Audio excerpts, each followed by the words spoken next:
जो आप ये दृश्य देख रहे हैं ना, ये किसी साइंस फिक्शन मूवी या फिर फैंटेसी का नहीं है। ये दृश्य पूरी दुनिया के सामने आया था 4500 साल पहले। जी हाँ, 4500 ईयर्स अगो, जब पिरामिड्स इनिशियली बने थे इजिप्ट में, तो ये ऐसे दिखते थे। ना सिर्फ ये भीमकाय थे, इन पर बहुत ही सुंदर लाइमस्टोन चढ़ा हुआ था। और कुछ हिस्टोरियंस तो ये भी कहते हैं कि इन पिरामिड्स के टॉप पर एक मेटालिक प्लेट भी थी। ना ऑब्वियसली 4500 सालों में बहुत कुछ बदलता है, और आज के समय मॉडर्न डे जो पिरामिड्स हैं, ये कुछ ऐसे दिखते हैं। मगर फिर भी आप एक बात नोट करना, दुनिया में शायद ही कोई अजूबा होगा जो ह्यूमन इमेजिनेशन को इस तरीके से कैप्चर करता है जैसे इजिप्ट के पिरामिड करते हैं। ये कोई आम बात नहीं है कि एक ऐसा स्ट्रक्चर जो 4500 साल पहले बना था, आज भी 7 वंडर्स ऑफ द वर्ल्ड में आता है। और ये अकेला अजूबा है जो एक एंशिएंट वंडर हुआ करता था। बाकी सब एंशिएंट वंडर्स डिस्ट्रॉय हो चुके हैं, वॉर में तबाह हो गए, भूकंप आ गया, सुनामी ले डूबी। बस the great pyramids of Egypt ये आज भी खड़े हैं। और सबसे ज्यादा माइंड बॉगलिंग बात यह है कि जब तक आईफल टावर नहीं बना था ना पेरिस में in 1889, the pyramid of Giza ये टॉलेस्ट मैन मेड स्ट्रक्चर था that has ever been built. और इसलिए आपने एक बात नोट करी होगी, ओवर द इयर्स कई बड़े थिंकर्स, कई बड़े फिलोसोफर्स ने इन पिरामिड्स को लेकर बहुत सारी थ्योरीज बनाई है। हालांकि ये थ्योरीज काफी बार गलत साबित हुई है, मगर अपने आप में कितनी इंटरेस्टिंग बात है कि Nikola Tesla, legendary inventor, legendary thinker, इनका ये मानना था कि जो ये पिरामिड्स है, ये सिर्फ कोई टोम नहीं है, ये किसी राजा का मकबरा नहीं है, ये एक्चुअली जायंट एनर्जी ट्रांसमिटर्स हैं। इनसे एनर्जी आप ट्रांसमिट कर सकते हैं। ऑब्वियसली ये जो थ्योरी थी बाद में सभी साइंटिस्ट ने रिजेक्ट कर दी। कुछ पिरामिड्स में हमको ऐसा सबूत मिलता नहीं है कि उससे एनर्जी आप ट्रांसमिट कर सकते हैं या फिर एनर्जी से रिलेटेड कुछ वहां पे काम होता था। मगर इन पिरामिड्स को लेकर फैसिनेशन इतनी ज्यादा थी इन्वेंटर्स के माइंड में कि उनको भी लगा कि ये सिर्फ मकबरे तो नहीं हो सकते, definitely there is more to it.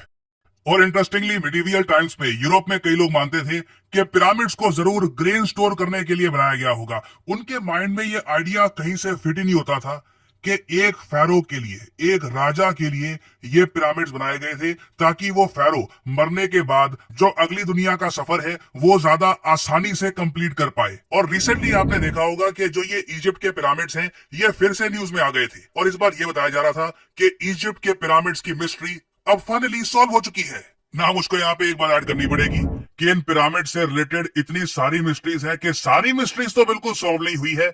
हमें बस शायद अब ये पता लग चुका है कि इन पिरामिड्स को बनाने में जो कंस्ट्रक्शन मटेरियल लाया गया था यहाँ पर, ये बेसिकली आया कैसे था। बाकी उसके अलावा आप अगर देखो, ये पिरामिड्स कैसे बनाए गए थे, क्यों बनाए गए थे, इनका एक्चुअल रीजन क्या था, इन पिरामिड्स के नीचे बहुत सारे खाली चेम्बर्स क्यों हैं, उसके बारे में देखिए अभी भी बहुत कम जानकारी है। ह्यूमन काइंड आज भी इस 4500 साल पुरानी मिस्ट्री को सॉल्व करने में लगा है। मगर मैं आपको ये बताता हूं बहुत ही सिंपल लैंग्वेज में कि कंस्ट्रक्शन मटेरियल को लेकर के ये पिरामिड बेसिकली बने कैसे थे, इसको लेकर इतना कंफ्यूजन क्यों था ह्यूमन माइंड में बहुत लंबे समय तक। नाउ ये आपके सामने है मॉडर्न डे इजिप्ट का मैप। ऐसा नहीं है कि पूरे इजिप्ट में ही आपको बहुत सारे पिरामिड्स मिलेंगे। वैसे बताया जाता है कि जो टोटल पिरामिड्स पूरे इजिप्ट में है, इनका नंबर 115 या 120 के आसपास हो सकता है। मगर इंटरेस्टिंग बात देखिए, ये सारे पिरामिड्स आपको मॉडर्न डे नाइल नदी के थोड़ा सा पास मिलेंगे। यहाँ पे आप देख पाओगे, ये जो एरिया आप देख रहे हैं, यहाँ पे ये सारे पिरामिड्स आपको मिलेंगे। बहुत सारे पिरामिड्स काफी छोटे भी है, ऐसा नहीं है कि सभी पिरामिड्स भीमकाय हैं। कई पिरामिड्स हैं इजिप्ट में जिनकी हाइट 40 मीटर 50 मीटर के आसपास है। और फिर जैसे जैसे आप नॉर्थ की तरफ जाओगे, जो कायरो कैपिटल है इजिप्ट की, उसके आसपास आप देखोगे वहां पे आपको मिलेंगे गीजा के पिरामिड्स। ये है सबसे जरा बड़े पिरामिड, जिनमें से एक pyramid, the largest pyramid of Giza, इसकी हाइट बताई जाती है 146.7 मीटर्स। और यहाँ पे मुझको एक बात ऐड करनी पड़ेगी, आप अगर Guinness book of world records की वेबसाइट में देखोगे तो वहां पर लिखा है कि जब इनिशियली इन पिरामिड्स को बनाया गया था, जब इनके बाहर खूबसूरत लाइमस्टोन भी लगा हुआ था, ऊपर एक मेटालिक कवर था, तब इनकी हाइट थी 146.7 मीटर्स। बाद में इन्वेडर्स आए, काफी तोड़ा फोड़ा गया इन पिरामिड्स को। ये भी कई हिस्टोरियंस कहती हैं कि नेपोलियन ने भी काफी डैमेज किया था इन पिरामिड्स को, तो उसकी वजह से इस सबसे बड़े पिरामिड की हाइट थोड़ी सी कम होकर 137.5 मीटर्स है, जो अपने आप में it is still very huge. और जो इनका ये आकार है, जो साइज है इन पिरामिड्स का, यही देखकर बहुत सारे लोग काफी बार सोच में पड़ जाते थे कि ये पिरामिड्स बनाए गए हैं ग्रेनाइट और लाइमस्टोन से। दोनों चीजें इस एरिया के जहां पर ये पिरामिड्स बनाए गए हैं उनके पास आपको मिलती नहीं है। तो कैसे ये रॉ मटेरियल लाए होंगे, किस तरीके से इनके ब्लॉक्स बनाए होंगे, एक के ऊपर एक इकट्ठा किया होगा, और ये पिरामिड्स बेसिकली बने कैसे, इसको लेकर बहुत बड़ी मिस्ट्री थी। ना एक बार को आप कह सकते हैं पिरामिड्स को बनाने में एंशिएंट इजिप्शियंस का बहुत ज्यादा हार्ड वर्क गया होगा, इंजीनियरिंग स्किल्स होंगी, वो सब मान सकते हैं। बट अगेन क्वेश्चन यही रहता है कि जहां पर ये पिरामिड्स बने हैं ना, उससे आपको 900 किलोमीटर दूर जाना होगा, तब जाके आपको ग्रेनाइट की खदान मिलेगी।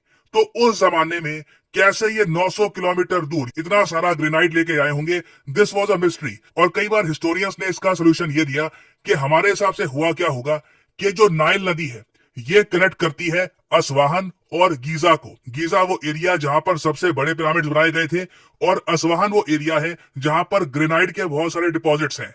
और इन दोनों लोकेशंस को कनेक्ट करती है नाइल नदी, जिसको आज भी माना जाता है दुनिया की सबसे लंबी नदी है। ना प्रॉब्लम देखो यहाँ पर ये सामने आ रही थी कि ठीक है नाइल नदी इनको कनेक्ट तो करती है, मगर नाइल नदी राइट साइड को बहती है। कहीं से भी ये समझ नहीं आ रहा था कि असवाहन से बहुत सारा ग्रेनाइट निकाल कर कैसे ये लोग गीजा, अबसुर, दाशुर इन सब एरियाज में लाए होंगे। It simply did not make sense. मगर फाइनली एक डिस्कवरी हुई। ये पता लगा कि नाइल नदी जो मॉडर्न आज के समय है, इसकी एक एक्स्ट्रा ब्रांच भी हुआ करती थी, जिसको कहा जाता है अरामत ब्रांच। ये ब्रांच उस लोकेशन के बिल्कुल साथ में बहती थी जहां पर पिरामिड्स बनाए गए हैं, और यही वो इनलैंड वाटरवे था जिसके थ्रू बहुत सारा लाइमस्टोन, बहुत सारा ग्रेनाइट ये लोग तोड़कर बोट्स में ले जाकर, जी हाँ, अगेन मैं यहाँ पे कहीं से ये नहीं कहूंगा कि जो एंशिएंट इजिप्शियंस ने किया था ये छोटी इंजीनियरिंग फीट है। इतना सारा स्टोन आप कार्व आउट करके एक बोट में रखो, और बोट भी माना जाता है उस टाइम एक बहुत ज्यादा यूनिक डिजाइन की रही होगी, जहां पे आप स्टोन भी कैरी कर सकते हैं और वो बोट डूबेगी भी नहीं। और 800-900 किलोमीटर का इनलैंड वाटरवे पार करके ये स्टोन पहुंचाए गए ओवर द इयर्स, और 1000 साल तक ये हुआ था। ये मैं आपको बता दूं, जो 100 से ऊपर पिरामिड्स इजिप्ट में बने हैं, इनको बनाने में 1000 साल लगे थे, क्योंकि ऑलमोस्ट हर पिरामिड एक मकबरे की तरह है। जब भी एक फैरो, एक राजा मरता था, उसका एक रेस्टिंग प्लेस बन जाता था एक पिरामिड। और अब एटलीस्ट हमको ये तो पता है 2024 में हम ये तो कह सकते हैं कि एक एंशिएंट नदी जाती थी जिसकी मदद से ये सारा रॉ मटेरियल्स इन पिरामिड्स तक पहुंचाया गया था। मगर फनी बात यहाँ पर यह आती है कि जब हमको लगा कि हमने एक मिस्ट्री तो थोड़ी बहुत सॉल्व कर दी, अचानक से एक और मिस्ट्री सामने आ जाती है। जो ग्रेट पिरामिड ऑफ गीजा है, जो सबसे बड़ा पिरामिड है, इसकी प्रॉपरली स्टडी की जा रही थी। ये भी स्कैन किया जा रहा था कि इस पिरामिड के नीचे क्या है। सडनली साइंटिस्ट को इस पिरामिड के नीचे एक एल शेप्ड स्ट्रक्चर मिला है।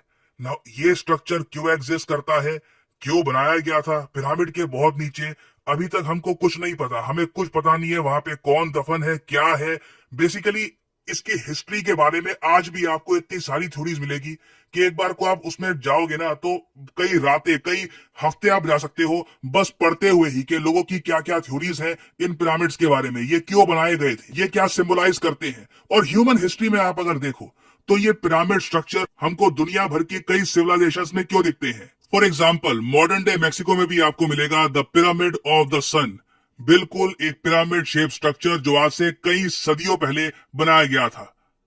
फिर सूडान में आप जाओगे, सूडान में भी आपको नूबियन पिरामिड्स मिलेंगे। ऑल्दो मैं एडमिट करूंगा कि ये साइज में इजिप्ट के पिरामिड्स के आसपास भी नहीं है, but bar bar human kind in pyramid structures की तरफ ही क्यों ग्रेविटेट करते हैं। जो मायन सिविलाइजेशंस थी वो भी पिरामिड्स क्यों बनाते थे, द पिरामिड्स ऑफ तिकाल, ये क्यों बनाए गए थे। इवन चाइना में भी इस टाइप के पिरामिड्स क्यों बनाए गए थे। क्यों कॉन्स्टेंटली ह्यूमन ब्रेन एक पिरामिड स्ट्रक्चर की तरफ काम करना ज्यादा पसंद करता है।